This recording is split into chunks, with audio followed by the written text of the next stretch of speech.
Welcome to Behind the Numbers. Your podcast keeps you up to date with football within the hobby. It's Christmas week, and this week we're going to update you on Prism pricing with the wax and singles. Also going to take a look at those retail parallels from last week coming off of our hobby breakdown.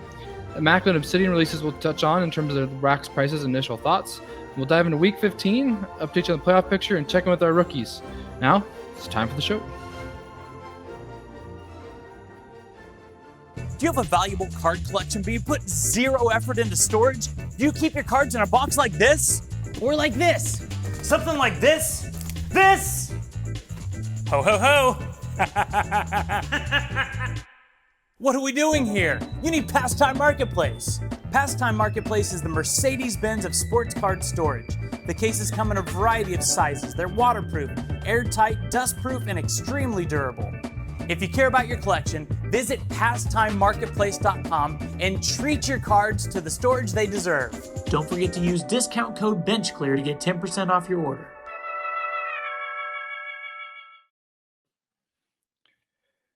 Welcome to Behind the Numbers. Thanks for being back with me again on Week 15 report. Hope everybody's having a good start to their Christmas week, you could say.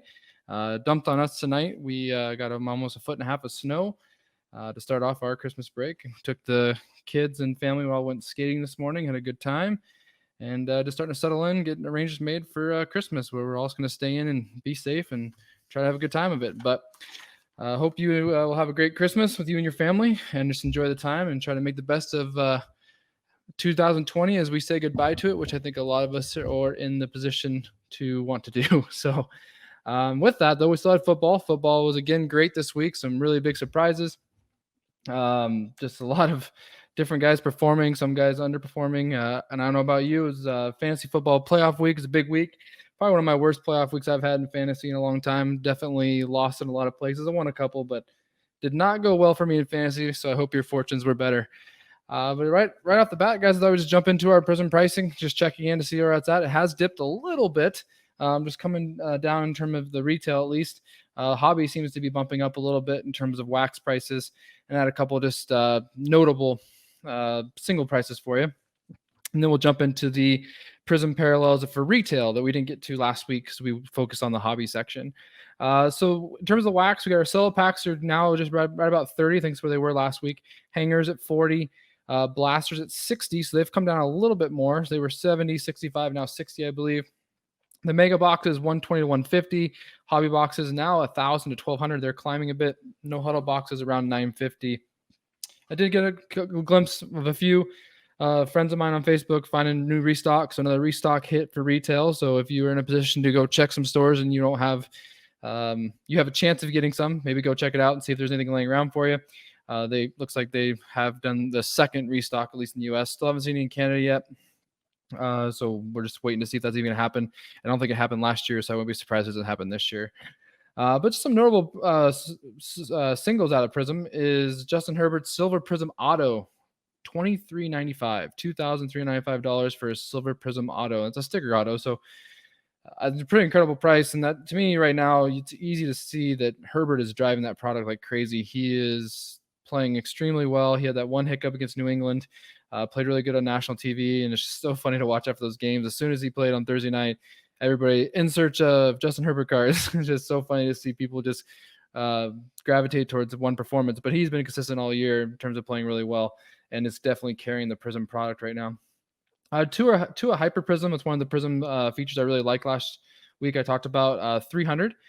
Burrow Prism Silver 465 and a Hertz Prism Silver 365. And I kind of want to put those two together just because we're going to get to them later. But 465 and 365, it's pretty close. Hertz is climbing a bit, and he is playing well. He has shown some good things so far. So with that, let's go ahead and jump into the Prism retail options. So let me get my screen share with you guys here. Okay. So we have the laser parallel. So the laser parallel is found in the one of the Blaster exclusives. That's a nice one of brand. Whoops, sorry, nice one of brand Ayuk right there. I think those are cool cards. I actually picked up a Denzel Mims of that card. I think they're just really good looking cards. I'm not sure how they'll grade because they just look like they're kind of might be a tough graded card, but they look really cool to me. This is the green Pulsar, and that comes out, it's neon green Pulsar. It's out of the Mega Box exclusive. It's a Cam Akers version. Also a really cool looking card. I hadn't actually seen those until I searched tonight. I haven't seen any Mega Boxes. Mega Boxes haven't been as easy to find or see for sale. You got your red cracked ice. Those are a hanger parallel. So there's a Chase Young red cracked ice. You got your red, white, and blue Chase Claypool. Those are coming from the Cello packs. You have your pink Prism. I put a Denzel Mims in there. Pinks are kind of spread out through a couple different avenues of the, or no, it's in the Mega Box. Excuse me, it's in the Mega Box exclusive as well. It's the blues and the greens that are spread out a little bit, which we're getting to. So you got the green Herbert here. As I just said, greens are kind of spread out through different retail products. Okay, this is called the Disco. So this is the Disco version. It's in the blasters for Jalen Hurts. Very nice cards. They're pretty cool looking. Kind of has that Disco version from the No Huddle, kind of filtered into the retail this year. You have the blue Jonathan Taylor. So there's a blue Jonathan Taylor, and then there's a light blue Tua. So I haven't really been able to tell the difference of these two, to be honest with you, other than just the labelings, but they do have them listed differently in the breakdowns on Cardboard Connection. So they're tough to tell the difference, but this two is labeled as light blue, and this one's labeled as blue.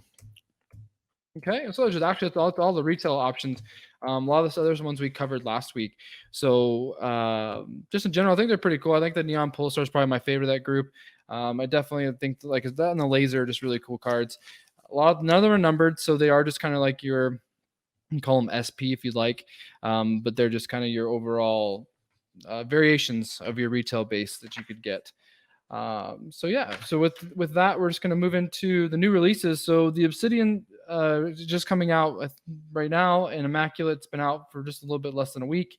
You kind of have Obsidian's hobby boxes around 400 to 430, and Immaculate's about 810 to 900. Immaculate's kind of got like that middle of the road flawless feel, 8 cards, not a lot of cards, but very low numbered RPAs and autograph cards.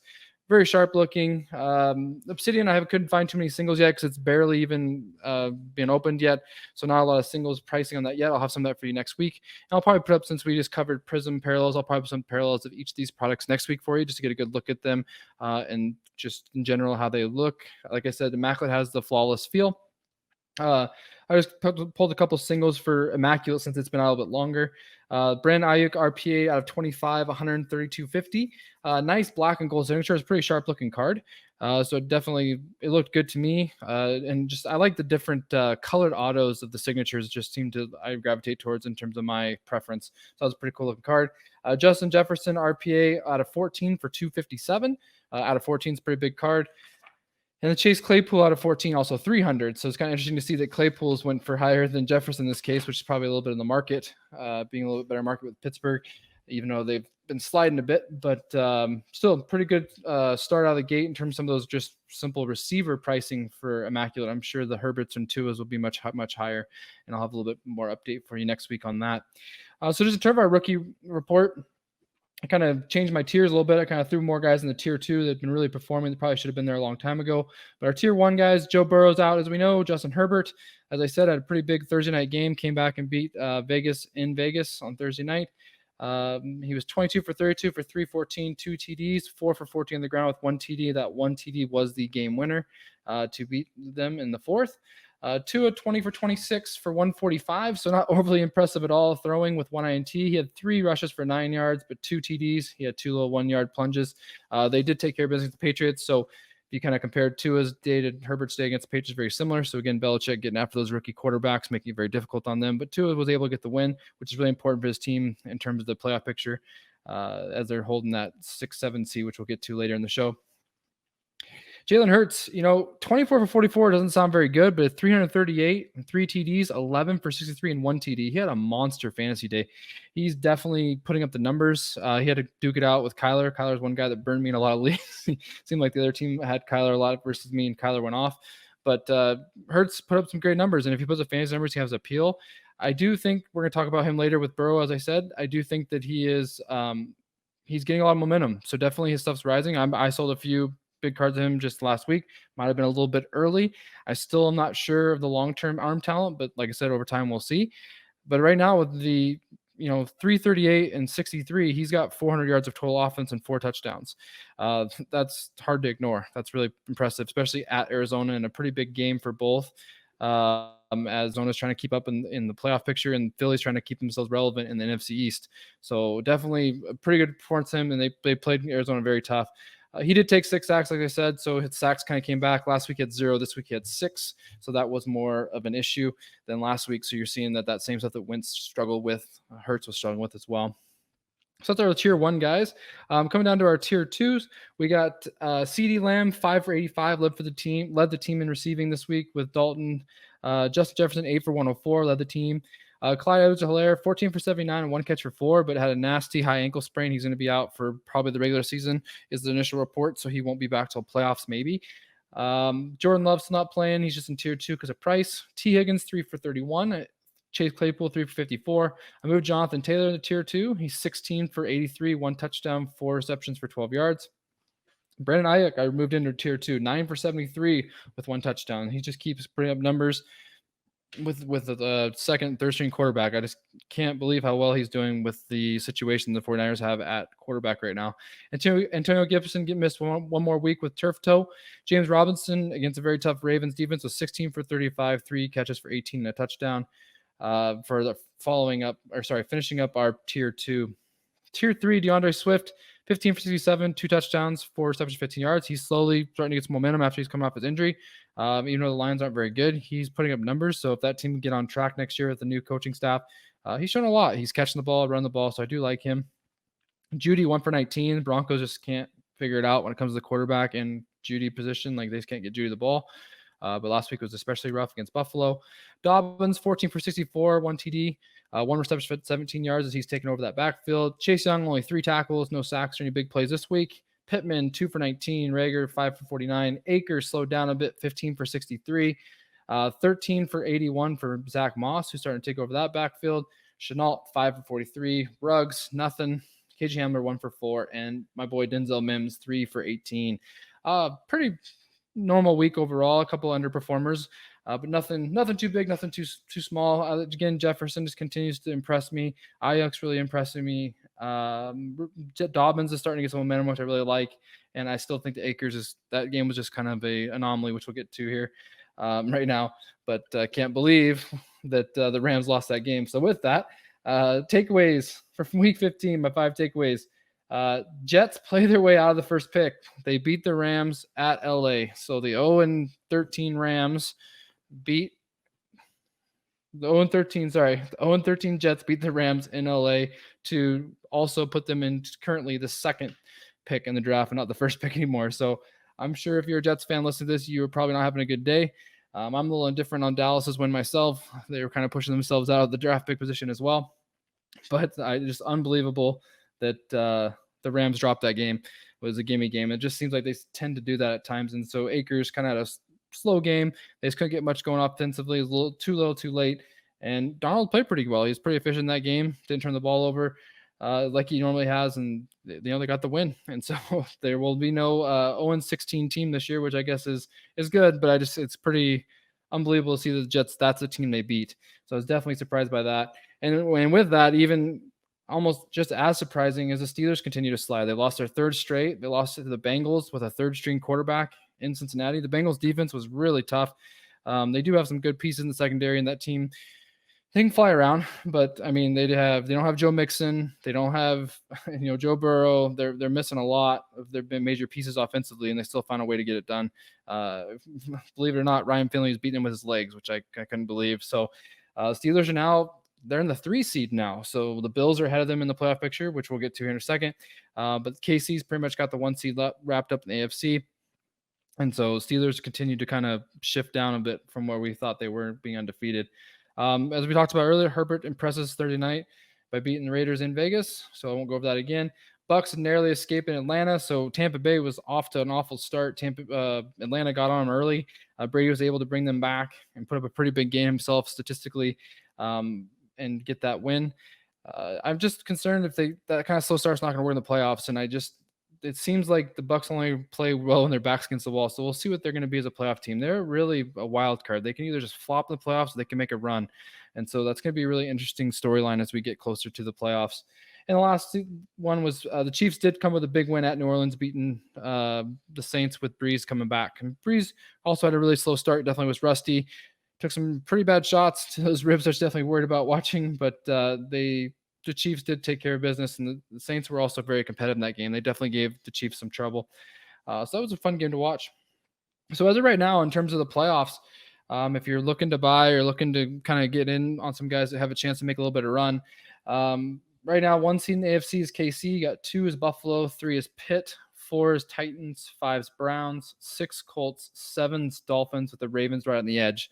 So the Ravens are just kind of waiting to get somebody there. There's a lot of these teams that play each other down the stretch here, so there'll definitely be some losses, but that's kind of the current AFC playoff picture.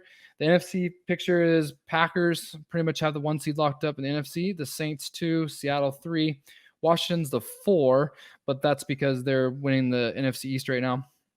5's Rams, 6 Tampa Bay, 7 Cardinals, with Chicago still lurking, and the Vikings have an outside shot.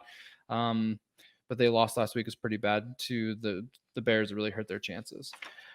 Okay, so now as we kind of move on to like who would you rather, the buy and sell section we've been doing. So the first one I got for our quarterbacks, I have Burrow versus Hurts. I think that's a very legitimate question. We have Burrow is 102.50 for his base Prism, and Hurts is about 80 for his base Prism.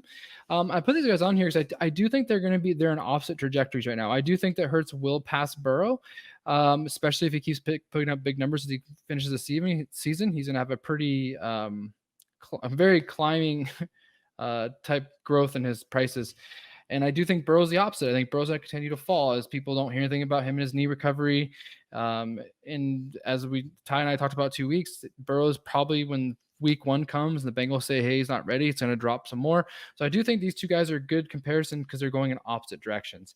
And since they're going opposite directions, I think right now Hurts is probably a buy and Burrow is a sell. But I do think for me still, long-term, Burrow is the guy I want. And so I am definitely going to be looking around week 3, week 4 of 2021 to buying some Burrows if they're as low as I expect them to be, if he's not back yet. And I do think that, the Bengals, I will say that one thing tonight that just really stuck out to me, and I know it's one game, but it is the Steelers. I just think that Zach Taylor's a good coach. I think the Bengals do have a kind of coach staff. They're just working on getting the players. And though they think they kind of took for granted Burrow's health and how much they were throwing him, I do think that staff is a staff that can put a team together that could be competitive. So I'm kind of leaning towards right now buy Hurts, sell Burrow, but I think my long-term would be the opposite for those two. So I put up 2 here. That's going to be a little tough for me here, but I put Zeke versus Kamara. One guy's going on a playoff run, and one guy's he just missed his first game in a long time last week. Zeke's PSA 10 Prism is 220, and Kamara's PSA 10 Prism's 153. And at those prices right now, Pollard looked good. And so what is Zeke's role going to be going forward? As a Cowboys fan, I'm a little bit concerned in terms of Zeke just being the guy. He might be not as invested. The team's not doing very well. Like the line hasn't been as good. There's a lot of excuses for Zeke, but at the same time, seeing what Pollard did last week, with his absence, you got to kind of wonder, has Zeke kind of lost the juice a little bit? Kamara doesn't seem like he's lost much at all. It seems like he's a very consistent player. And so to me, Kamara's the buy here. I think Kamara is in a playoff run opportunity. I think the Saints, even though who knows what's going on with Michael Thomas, that team, once they're all together in that defense, they do have a chance. So I definitely think Kamara at 153 is a good buy compared to Zeke at 220. I think Zeke's going to fall. And if he falls far enough, he may be a buy on the upswing for next year if he comes back to his normal self. But right now, he's not that. And with running backs, you're never sure if that's the window you missed or if he's just having a downtime. My third group, I got a couple of rookies. Brandon Ayuk versus T. Higgins. Ayuk's No Huddle Blue Discos. I got those. I really like those cards. Those are cool cards. The hobby boxes for No Huddle and Prism. Ayuk was 60 and Higgins was 47. And I just think that what I've seen from Ayuk, he has the potential to be just a very, very good number 1 receiver for a very big market team. And what he's doing as second and third string receiver third string quarterback has been really impressive. And so I think I'm going to buy Ayuk at 60 over Higgins at 47 for a blue disco prism. I still think Higgins is a good player too. I just think the upside of Ayuk is he's just more explosive, more talented, I think, all around as a receiver in my view of the two at this point going forward. So if you haven't checked it out yet, for Bench Clear Media Team, that Michael Rathburn does his soccer podcast, and he also just started doing some writing for Substacks through Breaker Culture, and I just wanted to give him a shout out because he's doing a great job with that. And he had a little top 10 NFL players to buy going to playoffs, which is obviously a great angle to take a look at. So definitely, if you haven't checked that out, if not, subscribe. It's a great resource, a lot of great information on there in terms of analytics, pricing from Ty, and then just some good stuff from Rathburn in terms of his takes. And I want to spin off of that just a little bit and just kind of give some guys that I'm kind of eyeing for the playoffs that I'd be looking to buy, especially because they were at a low. I think like one guy was at a low and he's kind of coming up a little bit now, but I still think there's more to go, is Baker. I think Baker's getting momentum right now. The Browns are playing really well. Their defense is pretty solid, and I just think that that's a team that is going to be a very tough out when it comes to playoffs. So I think Baker is in a buy mode right now for me in terms of on my list. I tried to take guys that wasn't on Rathburn's list. I will get credit a couple too. I agree with him at the end, but you should go check out his list when you get the chance if you can subscribe. Alvin Kamara, I just mentioned him. As I said, he's a buy for me. I think he's low for what he does as a running back, and he's on a team that has a chance to make a run as well. I do have a little bit off the ball one. Chase Young and Antonio Gibson. I think the Washington football team they're tough out with that defense. I think that they could win a game to get a little momentum for that young team. I know the quarterback position is still a question mark for that team, but the way that Rivera coaches and manages the game, I just think that they could surprise them. They gave Seattle all they could handle last week, and so I think that Chase Young and Antonio Gibson could have a little bit rise in their prices if Gibson gets healthy and they win a game in the playoffs. I could see it happening. I know I'm not talking about big gains there. We know that's a defensive player and a running back, but I think that those guys are relatively cheap. You can get a Young for, I think I saw that red ice that I showed earlier was $20. You can grab that. It could be 40 if he has 2 sacks in the first round of the playoffs. DK Metcalf, he's been my number one receiver, as I've talked about in terms of long-term for a long time. Seattle's definitely a team that has the offense to make a deep run in the playoffs. And if they do, it's going to be through the air, I believe, with Metcalf and Lockett. And I think Metcalf primarily. So he's definitely a guy that can make a lot of noise. Ryan Tannehill, I mean, he's been on lights out the last 2 weeks. Huge game last week. For fantasy owners, especially, he's just, again, a guy that's just kind of really quietly doing really well in Tennessee at the quarterback position. And if he can keep that team balanced and not be completely run, they're really dangerous offensively. So they're also going to be a tough out in the playoffs. Their defense is not as strong as some of the other teams we mentioned, so that could be their Achilles heel when it comes to making a big run. But Tannehill's a guy I'm definitely looking to buy as we come to the playoffs because we saw what the Titans did last year, upsetting the Ravens. Definitely could do something like that again this year. Making some noise as they go down the stretch with Vrabel and company. And then I want to give credit to Mr. Rathburn in terms of Cam Akers on his list and Kyler Murray on his list. I think those are both great buys. I think they're both players that are in position to make runs, and Kyler's already really cheap right now for what he should be. As I mentioned last week, his base prism compared to Herbert's is kind of laughable, but just in terms of the talent, Herbert's making a lot of noise and is well-deserved, but Kyler should not be that low. So definitely think those are great buys. And finishing up here, guys. So week 16, look ahead. So we got Colts at Steelers. That's going to be a big game. See if the Steelers get back on track. If not, 4 in a row. If Steelers lose 4 in a row, what are we thinking? We'll have to have Shani on the show next week to see how he's feeling about his Steelers slide. Titans at Packers will be a big game. Eagles at Cowboys is big in terms of the NFC East, just because if the Eagles win, it kind of makes them even basically. And if the Washington football team wins, that puts them 2 games ahead of the bowl. So it's a very important game for that division. Not really, I don't think, for the league. We have Giants at Ravens, which is big because the Giants have been sliding and the Ravens need it really bad.